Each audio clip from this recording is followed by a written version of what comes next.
어느 순간부터 몸이 보내는 신호를 전혀 눈치채지 못하고 있습니다. 괜찮아. 자고 일어나면 괜찮겠지. 피곤해서 그런 거야. 하면서 이렇게 넘겨버린 적 많으시죠? 괜찮겠지. 이 정도는 다들 그러잖아. 그러면서 자기 전 유튜브에서 내 증상을 찾아보기도 합니다. 그렇게 넘겼던 작은 습관들이 어느 날, 어느 순간 조용히 우리를 무너뜨리고 증상으로 쌓이기 시작합니다. 몸은 참 이상합니다. 아플 때마다 크게 소리를 지르기보다는 늘 먼저 작은 신호부터 보내거든요. 몸은 항상 먼저 말해주고 있습니다.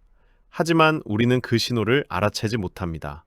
아니면, 어쩌면 알면서도 모른 척하는 걸지도 모릅니다. 그저 우리가 듣지 않았을 뿐입니다. 사소하다고 넘겼던 습관들이 어느 순간 결과로 돌아오기 시작합니다. 그리고 그제야 우리는 후회하게 됩니다. 괜찮다고 넘겼던 순간들이 하나씩 쌓이면서 몸은 조금씩 무너지고 있었다는 것을. 지금부터 안 좋아지는 습관을 하나씩 살펴보겠습니다.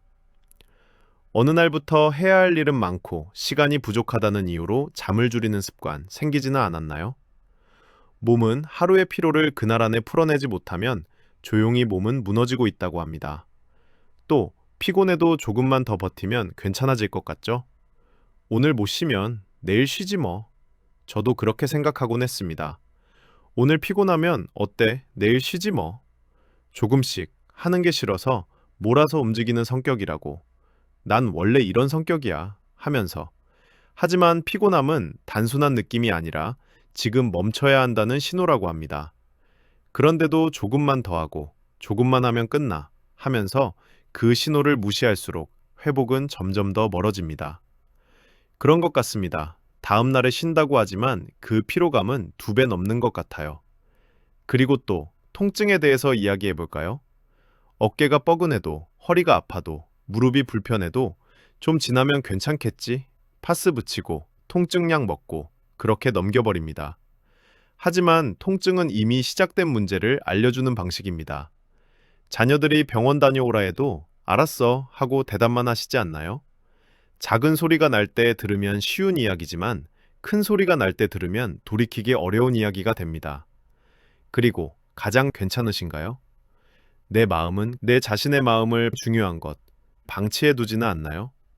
몸보다 더 중요한 건 사실 마음입니다. 지치고 힘들어도 괜찮은 척하는 순간, 마음은 조용히 무너지고 있습니다. 내 마음은 상처투성인데 아닌 척, 내 마음은 멍들어가고, 몸은 대신하여 그 감정을 짊어지기 시작합니다. 그러면서 그리고 결국 몸이 먼저 무너지기 시작합니다. 내 마음을 방치하지 마세요. 우리는 생각보다 많이 참고 살아갑니다. 말도, 감정도, 피로도. 하지만 참는다는 건 없애는 게 아니라 쌓아두는 것입니다. 쌓인 것들은 언젠가 다른 방식으로 흘려나오게 된답니다. 몸은 항상 우리보다 먼저 알고 있습니다. 괜찮지 않다는 걸 이미 알고 있습니다. 이제는 외면하지 말아주세요. 우리가 버티고 있다는 것도 그래서 오늘만큼은 조금 덜 참아도 괜찮습니다. 조금 덜 쉬어도 괜찮습니다. 몸이 보내는 신호를 외면하지 않는 것, 그게 나를 지키는 시작입니다. 참, 어렵습니다.